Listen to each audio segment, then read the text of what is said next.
ఇక్కడికి విచ్చేసిన పాత్రికేయ సోదరులకి సోదరీమణులందరికీ నా హృదయపూర్వక నమస్కారాలు. ప్రాయశ్చిత్త దీక్ష ప్రారంభించేది 3వ రోజు. నేను ఎప్పుడు కూడా చాలా చిన్న వయసు నుంచి సనాతన ధర్మాన్ని పాటించేవాడు. మా ఇష్టదైవం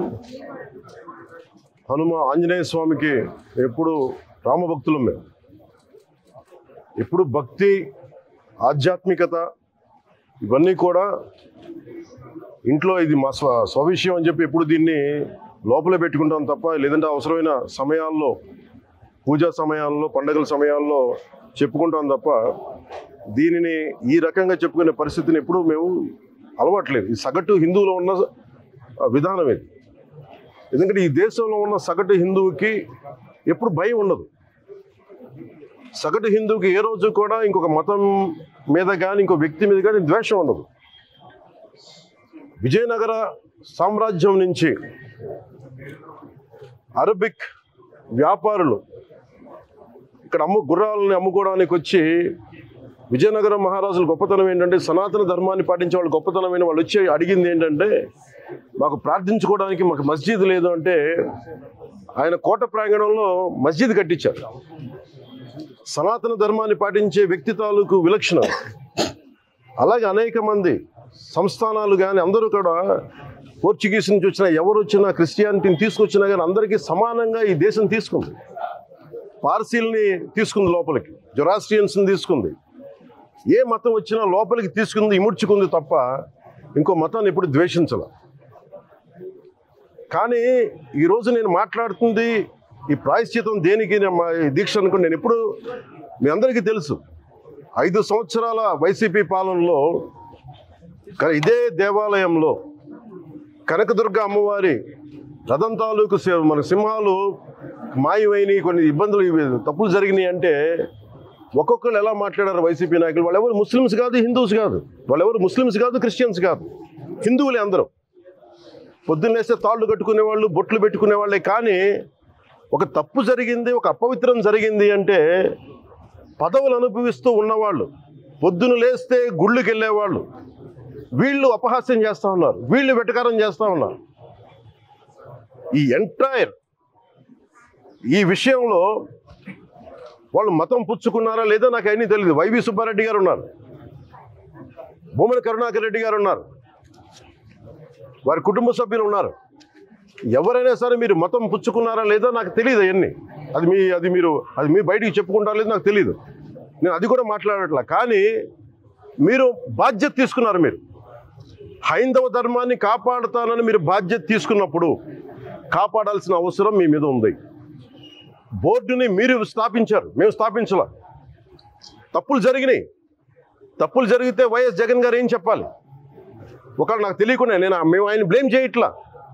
కానీ మీ ఆధ్వర్యంలో జరిగింది, మీరు కాన్స్టిట్యూట్ చేసిన బోర్డు వల్ల జరిగిన తప్పిదాలు ఇవి. మేము ఇవి కనుగొన్నాం. ల్యాబ్ టెస్ట్లు ఇవన్నీ మేము ఆటలాడతామా? ఇవన్నీ వీటితోటి సెంటిమెంట్స్ తోటి మాకు బాధ్యత లేదా? నేను నిజంగా కనుక చాలా బలమైన సనాతన ధర్మాన్ని పాటించేవాడిని. చిన్నప్పటి నుంచి, పొద్దున్న లేచినప్పటి నుంచి రాత్రి పడుకునేదాకా మా ఇంట్లో రామనామం ఉండేది, రామ జపం ఉండేది మా ఇంట్లో. అలాంటి రామభక్తులం మేము. కానీ రామతీర్థం విగ్రహాన్ని, రాముడి విగ్రహాన్ని శిరచ్ఛేదం జరిగినప్పుడు ఒక సగటు సనాతనవాదిగా, సగటు హిందువుగా, సగటు రామభక్తుడిగా బయటకు వచ్చి చాలా గొడవలు చేయగల సత్తా ఉన్నవాడిని గుర్తుపెట్టుకోండి. ముఖ్యంగా వైసీపీ నాయకులకి, నన్ను విమర్శించే దేశ యావత్తు నన్ను విమర్శించే ప్రతి ఒక్కరికి తెలియజేస్తున్నా, గొడవ పెట్టుకోవాలంటే చాలా బలంగా గొడవ పెట్టుకోవాలి. కానీ నాది పేదవాళ్ళ కష్టాలు, క్రిమినలైజేషన్ ఆఫ్ పాలిటిక్స్, వీటి మీద మేము మాట్లాడతాం, వీటి మీద తప్పించాం. ప్రజలు బాగుండాలి, కాన్స్టిట్యూషన్ వాల్యూస్ని అప్హోల్డ్ చేయాలి, రాజ్యాంగం బాగుండాలి, వీటి కోసం తపన పడేవాళ్ళం. కానీ సెక్యులరిజం పేరు మీద, secularism is not one way, it's 2 way. Secularism అంటే కూర్చోబెట్టి ఒక్క సైడ్ నుంచి వచ్చేది కాదు, అన్ని సైడ్ నుంచి రావాలి. ఇది చాలా ఆవేదన కలిగిస్తుంది. కొన్ని దశాబ్దాలుగా చూస్తున్నారు ప్రతి హిందువు. దీంట్లో మిగతా మతాల ప్రస్తావన కంటే కూడా నేను ఎక్కువ ప్రస్తావన చేస్తుంది హిందూ ధర్మాన్ని పాటించి వాళ్ళు వ్యక్తిగతంగా పాటించి బయటకు వచ్చేటప్పటికి మీడియా వారి కోసమో లేదంటే ఇంకొంత ఎవరైనా సాటిస్ఫై చేయడం కోసం తెలియదు, కానీ సాటి హిందువులు తోటి హిందువులను తిడతా ఉన్నారు. ఇది చాలా ఆక్షేపణీయం. దీంట్లో నేను ముస్లిమ్స్ నిందించట్లా, అది క్రిస్టియానిటీ నిందించట్లా, కానీ బాధ్యత తీసుకున్న హిందువుల్ని నేను నిందిస్తున్నాం. బాధ్యత మీది. మీరు యథాలాపంగా వచ్చి ఇది పొలిటికల్ పదవులు, విగ్రహాలు పోతే మేము ఇల్లు కట్టుకుంటాం, వాకిళ్ళు కట్టుకుంటాం, ఏం మాటలవి? ఇదే మీరు మస్జిద్లో జరిగితే మాట్లాడతారా? మస్జిద్లో ఇలాంటి అపవిత్రం ఒక చిన్నపాటి చోరీ జరిగితే ఇలాగే మాట్లాడతాం. ఎందుకంటే మీరు మాట్లాడరు, ఓట్లు కదా అక్కడ. కానీ హిందువులు మాట్లాడితే హిందువులు అందరికీ ఎవరు పట్టించుకోరు. ఇక్కడ వేదన ఉండదా? మౌనంగా ఉన్నామంటే బాధ లేదనా? కోపం రాదనా?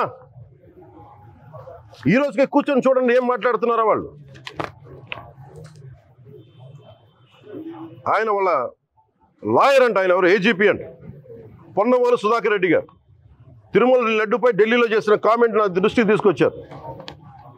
ఇలాంటి సెన్సిటివ్ సమయాల్లో ఎయిదర్ మౌనం మంచిది, మౌనం దాటి పొగరుగా మాట్లాడటం, నన్ను పచ్చి బూతులు తిట్టినా, నన్ను వక్రీకరించినా, నన్ను రోడ్డు మీదకి లాగిన నేను ఎప్పుడు మౌనంగానే ఉన్నా. కానీ వైసీపీని నాయకులు విమర్శించే నాయకులు ప్రత్యేకంగా చెప్తున్నాం, సనాతన ధర్మాన్ని జోలికి రాకండి.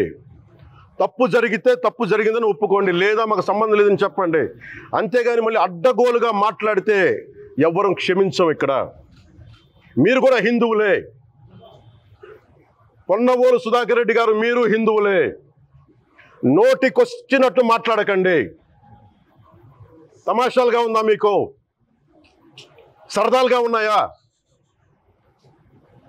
మొన్న ప్రకాష్ రాజ్ గారు మాట్లాడారు నా మీద. అరే నేను మాట్లాడుతుంది ఒక హిందువులు అపవిత్రం గురించి మాట్లాడుతున్నాను. ఇందులో ప్రకాష్ రాజ్ గారికి సంబంధం ఏంటి? ఇందులో నేను ఇంకొక మతాన్ని నిందించానా? ఇస్లాంని నిందించానా? క్రిస్టియానిటీని నిందించానా? ఈ అపవిత్రం జరిగింది, ఇలా జరగకూడదు, ఫుడ్ అడల్టరేషన్ జరిగిందని మాట్లాడుతుంటే దీన్ని గోల చేయకూడదంట. అంటే తప్పు జరిగినప్పుడు మాట్లాడకూడదా? ఒక అపవిత్రం జరిగితే మాట్లాడకూడదా? దేవతా విగ్రహాలను శిరచ్ఛేదం చేస్తే మాట్లాడకూడదా? ఏం పిచ్చి పట్టింది ఒక్కొక్కళ్ళకి? ఎవరి కోసం మాట్లాడుతున్నారు మీరు? ప్రకాష్ రాజ్ కూడా చెప్తా ఉన్నాను, నాకు మీరంటే గౌరవం. I have extreme respect for you. కానీ when it comes to secularism, Prakash Raj garu, it is a two-way, not one-way. I have extreme respect for you. You know that. Secularism is always two-way, it is not one-way. హిందువుల మీద దాడి జరిగినప్పుడల్లా వచ్చి మాట్లాడడం తప్ప, అన్య మతాల మీద జరిగితే నేను కూర్చొని ఇంతమంది కౌలు రైతులకు ఇచ్చాను, ఎంతమంది ముస్లిం ఇస్లాం రైతాంగానికి ఇచ్చాను నేను. ఇదే ఎన్ని మద్రాసాలకి డబ్బులు ఇచ్చాను నేను, 25 లక్షలు 30 లక్షలు ఇచ్చాను, నేను ఇచ్చినవాడిని. నేను నాకు అన్య మతం ఇస్లాం మీద గౌరవం ఉన్నవాడిని, క్రిస్టియానిటీ మీద గౌరవం ఉన్నవాడిని. చిన్నప్పటి నుంచి కూర్చొని మిషనరీ స్కూల్లో చదువుకున్నవాడిని. నా టీచర్ చెప్పే సూక్తి, తను తగ్గించుకున్నవాడు హెచ్చింపబడని చెప్పి బైబుల్ సూక్తిని ప్రతిసారి కోట్ చేస్తూనే ఉంటాను. ఇది నా గౌరవం, ఇది నేను చూపించే గౌరవం. మీరు మాట్లాడితే కూర్చొని నేను పాటించే ధర్మానికి అపవిత్రం జరిగినప్పుడు మాట్లాడకూడదు, మౌనంగా ఉండాలి. సెక్యులరిజంకి విఘాతం అంటే ఏంటి? సెక్యులరిజంకి విఘాతం? నా ఇంటి మీద దాడి జరిగినప్పుడు నేను మాట్లాడకూడదా? నా ఇల్లు 10 మందికి ఆశ్రయం ఇస్తుంది. నా సనాతన ధర్మం అన్ని ధర్మాలకి ఆశ్రయం అయితే దానికి దాడి జరిగినప్పుడు, దాని మీద అపవిత్రం జరిగినప్పుడు దానికి కూడా మాట్లాడకూడదంటే ఏం మాట్లాడాలి మీతోటి? Prakash Raj garu, you have to learn your lessons. I respect you. It's not just Prakash Raj garu, all the people who thinks in the name of secularism you're going haywire. Let me tell you guys, we are extremely hurt. Don't make a mockery out of our sentiments.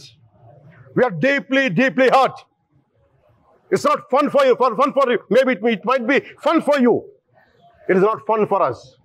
It's a deep anguish, deep pain. Don't you ever forget. Before you come and think 100 times and say, talk about Sanatana Dharma. Enough of this. చాలు. ఇష్టానికి మాట్లాడుతూ ఉన్నారు సనాతన ధర్మం మీద. అయ్యప్ప స్వామి మీద మాట్లాడతారు, సరస్వతి దేవి మీద మాట్లాడతారు. అల్లా మీద మీరు మాట్లాడగలరా? మహమ్మద్ ప్రవక్త మీద మీరు మాట్లాడగలరా? జీసస్ మీద మీరు మాట్లాడగలరా? అందరూ కూర్చొని సనాతన ధర్మం మీద, వినాయకుడి మీద జోకులు వేస్తారు, దుర్గాదేవి మీద జోక్స్ వేస్తారు, సరస్వతి దేవి మీద జోక్స్ వేస్తారు. మా మనోభావాలు గాయపడవా? మాకు బాధ ఉండదా? అందుకే నేను ప్రతిపాదించింది ఏంటంటే ప్రతి దానికి రావలేకపోతున్నాం. సనాతన ధర్మ రక్షణ board is order of the day. ప్రతిసారి కూర్చోబెట్టి మేము డిఫెండ్ చేసుకోలేం. ఇది ప్రతి సగటు హిందువు తాలూకు ధర్మం. ఇదే ఇస్లాం మీద దాడి జరిగితే ఎంతమంది బయటకు వస్తారు, ఎంతమంది నిరసన తెలియజేస్తారు? రోడ్ల మీదకి రమ్మని చెప్పట్లా. కనీసం మీకు కోపం కూడా రాకపోతే మేము ఏం చేస్తాం? గుడికి వెళ్ళే ప్రతి హిందువు బాధ్యత కాదా ఇది? నా ఒక్కరి బాధ్యతైనా, మా బాధ్యతైనా, మీది కాదా? ధర్మాన్ని మీరు పరిరక్షించడానికి మీ బాధ్యత కాదా? ఈయన పొన్నవోలు సుధాకర్ రెడ్డి గారు మాట్లాడేది, పంది కొవ్వు చాలా ఖరీదైంది, ఆ కొవ్వు లడ్డు నెయ్యితో ఎలా కలుపుతారు? నెయ్యి 300 రూపాయలు ఉంటే పంది కొవ్వు 1200 రూపాయలు. బంగారంతో రాగి కలుపుతారా? ఇత్తడిలో పుత్తడి కలపరు. చెంబు తయారులో ఎవరైనా బంగారం కలుపుతారా? మదం ఎక్కిన మాటలు పొన్నవోలు సుధాకర్ రెడ్డి గారు. మదం ఎక్కి వస్తే ఇట్లాంటి మాటలే వస్తాయి.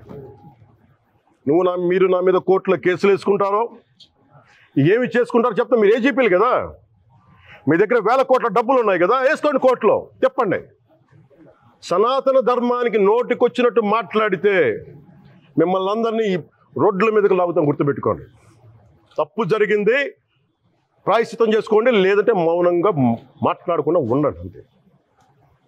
మా మనోభావాలు ఇంకా రెచ్చగొట్టేలా మాట్లాడొద్దు. భూమన కరుణాకర్ రెడ్డి గారు మాట్లాడతాను నేను వెళ్ళి హై డ్రామా. రాజకీయ మనసు ఉన్న వాళ్ళు అత్యంత దారుణంగా ప్రవర్తిస్తున్నారండి. లడ్డు కలుషితమైంది అంటున్నారు. కల్తీ నెయ్యితో తప్పు చేసి ఉంటే సర్వనాశనం అయిపోతాం, రక్తం కక్కుని చచ్చిపోతాం. మీ నాశనం మొదలైంది. రెండోది అది భగవంతుడికి వదిలేస్తున్నాను. వైవి సుబ్బారెడ్డి గారు విచారణకి రావాలంటే రికార్డులు ఆయనకి ఇవ్వాలంట. మీరు ప్రభుత్వంలో రికార్డులు మాకు ఇచ్చారా? మాకు ఏం మాట్లాడుతున్నారు మీరు? మీరు కూడా విచారణకు సిద్ధంగా అండి. అసలు ఈవో ధర్మారెడ్డి గారు, ఆ మనిషి గాయబ్. ఈరోజు దాకా లేడు ఆయన. ఈరోజు దాకా మళ్ళీ కనిపించలా. ధర్మారెడ్డి గారు నేను మిమ్మల్ని చూశాను ఆ రోజున. నేను దర్శనానికి వచ్చినప్పుడు మీరు అందరూ ఎలా ప్రవర్తించారో నాకు తెలుసు, నేను చూసా. తిరుమలని ఇష్టారాజ్యంగా చేశారు, అది వ్యాపార కేంద్రంగా చేశారు, ఆధ్యాత్మిక కేంద్రం నుంచి పర్యాటక కేంద్రంగా చేశారు అది. ఇదే మీరు మక్కాకి వెళ్తే ఇలాగే ప్రవర్తిస్తారా? మీరు ఒకసారి మక్కాను చూసి నేర్చుకోండి. ఇస్లాంని పాటించే ప్రతి ముస్లిం ఎంత పవిత్రంగా పాటిస్తాడో చూడండి. అక్కడ అథారిటీస్ని అడగండి. ఒక చిన్నపాటి మస్జిద్కి వెళ్తే ఎంత పవిత్రంగా చూసుకుంటారో చూడండి. ధర్మారెడ్డి గారు మీరు హిందువులా? మీ ఇష్టానికి మీరు చేసేసుకుంటారా? మీ బిడ్డ చనిపోయాడు, చనిపోయిన కనీసం 11 రోజులు లోపలికి రాకూడదండి, ఈ లోపల వచ్చేస్తారా మీరు? మేము మర్చిపోయామనుకుంటున్నారా? ఆగమ శాస్త్రం చెప్పింది మీకు ఇదేనా? అంటే గవర్నమెంట్ ఉద్యోగులు అయితే ప్రభుత్వం అది మీ నియమిస్తే మీ ఇష్టానికి చేసేసుకుంటారా? మాకు బాధలు ఉండవనుకుంటున్నారా? ఇదే మీరు ఒక ఇస్లాంకి చేస్తే అపచారం జరిగితే మీరు ఏం చేస్తారు? బయట రోడ్ల మీదకి వచ్చి మీరు కూర్చోబెట్టి దాన్ని పొలిటికలైజ్ చేస్తారు. మీరు పొలిటికలైజ్ చేస్తారు. నేను నిజంగా చెప్తున్నా, జగన్మోహన్ గారు కూడా చెప్తున్నా, మీరే కనుక నేనే కనుక సనాతన ధర్మం మీద పోరాటం చేయాలని నన్ను ఆపేవాళ్ళు ఎవరు లేరు ఈ దేశంలో, గుర్తుపెట్టుకోండి. నేను కనుక సనాతన ధర్మం కోసం నేను పోరాటం చేస్తే చచ్చిపోవడానికి సిద్ధం నేను. కానీ నేను అక్కడి దాకా తీసుకెళ్ళిన విషయాలు, దానికి నిదర్శనమే రామతీర్థాస్ రాముల వారి విగ్రహం శిరిచ్ఛేదం జరిగినప్పుడు ఒక్క మాట మాట్లాడకుండా చెప్పి కూర్చున్నాను. ఆ తెలివితేటలు లేక మీ ప్రభుత్వాన్ని కిందకి తీసుకొచ్చి అధాపాతాలను తొక్కిన మేము మాకు శక్తి లేదనుకుంటున్నావా? ఉండవనుకుంటున్నావా? కానీ మేము సమాజాన్ని కలిపి ఉంచాలని వ్యక్తులం తప్ప విడగొట్టాలని వ్యక్తులం కాదు మేము, గుర్తుపెట్టుకోండి. అలాగే ఈరోజు నుంచి ప్రజలందరికీ కూడా చెప్తున్నా, ఎవరు అన్ని మతాలని మేము గౌరవించేది ఈ నేల. ఒక జనసేన పార్టీ అని కాదు, తెలుగుదేశం పార్టీ అని కాదు, మీరు ఏ పార్టీలకు సంబంధించిన వైసీపీలో ఉన్న హిందువులందరూ ఏం చేస్తున్నారు? మీరందరూ పోటీ పడ్డారు కదా తిరుమలకి వెళ్ళడానికి. మీరు మర్చిపోయారు ఇందులో ఈ పాపం మీకు కూడా వస్తుంది, ఈ పాపం మీకు కూడా తగులుద్ది. మీ మౌనం కూడా మొత్తం జాగ్రత్త, తరాలు నాశనం అయిపోతాయి. మీ మౌనం మంచిది కాదు. ఇది ఒక వెంకటేశ్వరుడికి జరిగింది కాదు, భగవంతుడికి, నిరాకారుడు, ఆయనకి ఇవేం పట్టవు. మనం నమ్ముకొని ఆయనకి వెళ్తున్నది మనకి బాధ్యత. ఇది ఇంకా ప్రతి ఒక్కరు దీన్ని గుర్తుపెట్టుకోండి. చేతులెత్తి వేడుకుంటున్నాను, చేతులెత్తి వేడుకుంటున్నాను. సగటు హిందూ మీరు సినిమా టికెట్లకు వెళ్ళిపోతారు. అభిమానులందరూ మీరెవరు హిందువులు లేరా? సినిమా టికెట్ల కోసం చించుకుంటారు. సినిమాని మీరు కూర్చోడానికి మీరు మొత్తం మాట్లాడతారు. అందరిని అడుగుతున్నా, అందరు మొత్తం భారతదేశపు యావత్తు ఉన్న సినిమా అభిమానులను అడుగుతున్నా, మీరందరూ హిందువులే కదా, అత్యధికులు హిందువులే కదా, మీకు బాధ్యత లేదా? మీకు మీ సినిమా హీరోలు, నేను కూడా హీరోనే, నన్ను మించి దేశాన్ని చూడమని, సనాతన ధర్మాన్ని చూడమంటున్నా. మీ కన్వీనియంట్గా కూర్చోబెట్టి హీరోలను ఎత్తడం కాదు, నన్ను ఎత్తడం కాదు. ధర్మం విఘాతం కలిగినప్పుడు ధర్మానికి మీరు మాట్లాడటం మీ బాధ్యత. నా తరం మేము కష్టపడుతున్నాం, ముందుకు వచ్చాం. ఎవరి కోసం పడుతున్నాం ఈ కష్టాలు? మాకు సరదా కాదు. ప్రతి ఒక్కరి ఇష్టానికి వచ్చి మాట్లాడుతూ ఉంటే బాధ కలుగుద్ది. అయ్యప్ప స్వామి దీక్ష చేసే వాళ్ళ మీద ఎంత ఇష్టారాజ్యంగా మాట్లాడతారు. ఇదే మీరు ఎవరన్నా సరే ఇస్లాం మీద మీరు గొంతు ఎత్తగలరా? ఎందుకంటే రోడ్ల మీదకి వచ్చి కొడతారని మీకు భయం, అందుకు మీరు మాట్లాడరు. హిందువులు అంటే మెత్తని మనుషులు కదా, తోటి హిందువు కదా, మీరు ఏదైనా మాట్లాడచ్చు. మీకు నమ్మకాలు లేకపోతే మీరు ఇంట్లో కూర్చోండమ్మా. మీకు నమ్మకాలు లేకపోతే ఇంట్లోంచి బయటికి రాకండి, మమ్మల్ని ఏం అనకండి. మేము ఎలా పూజా విధానం ఎలా చేస్తాం, అలాగే ముఖ్యంగా ఫిల్మ్ ఇండస్ట్రీ కూడా నేను తెలియజేస్తా ఉన్నా. దీని మీద మీరు మాట్లాడితే మద్దతుగా మాట్లాడండి, లేదంటే మౌనంగా కూర్చోండి. అంతేగాని మీ మాధ్యమాల ద్వారా అపహాస్యం చేస్తే మటుకు ప్రజలు మిమ్మల్ని ఎవరు క్షమించరు. ఎందుకంటే చాలా డీప్ పెయిన్ ఇది. మీరు లడ్డు మీద జోక్లు వేస్తున్నారు. నేను ఒక సినిమా ఫంక్షన్లో కూడా చూశాను. Laddu is a sensitive issue అని. Don't you ever say that. Don't you ever dare to say that, please. I respect you as actors, but when it comes to Sanatana Dharma, please, you have to think 100 times before you saying a word. One comment. Thank you.